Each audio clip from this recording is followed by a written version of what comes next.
waba warize civil engineering cyangwa se ukaba warize topography, ukaba wifuza gukoresha porogaramu yitwa civil 3D mu gukora imihanda cyangwa se n'izindi design zose zishingiye ku butaka, nitwagira Jean de Dieu. Muri uyu mwanya ngiye kukugezaho isomo naguteguriye rya civil 3D. Nitaye ku cyo ukeneye, nitaye ku bumenyi ushaka. Iri somo nuryiga rizagufasha gusobanukirwa ukuntu ushobora gufata data umusaveya yatanze, cyangwa se niyo yaba ari wowe umusaveya wazikoreye, ukazimanipira kugeza ubwo ubasha kuzibyazamo icyo twita surface ishobora gukoreshwa umuntu ayishyiraho umuhanda cyangwa se ashyiraho n'ibindi nk'amapariseri, site design n'ibindi byose.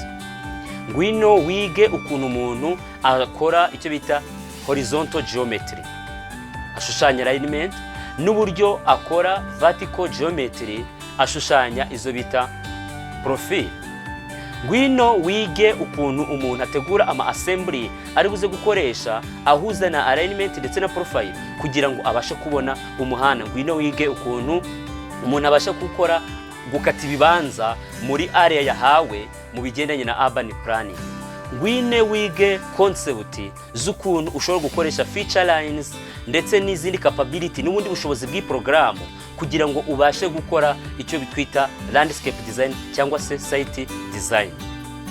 Ntabwo iri somo rigarukira gusa kuri ibyo ngibyo, kuko nanone nashize ibitekerezo byanjye ku cyo bita gukora intersection cyangwa se aho imihanda ihurira. Nizeye yuko niwiga iri somo uzabasha gusobanukirwa aho iyi programu ibasha kukugeza. Iyi ni programu ya mbere ku isi, niyo ikoreshwa cyane mu gukora ibi bintu bya topography ndetse tubihuje n'ama design y'imihanda, amakanari, amapipe, site design n'ibindi byose, ndetse na parcel creation. Nzi neza ko abantu benshi bifuza ubu bumenyi kugira ngo bakomeze urugendo rwabo rwa civil engineering ndetse n'izindi kariya bashobora kuba barakurikiye ariko zifite aho zihuriye n'ibi ngibi.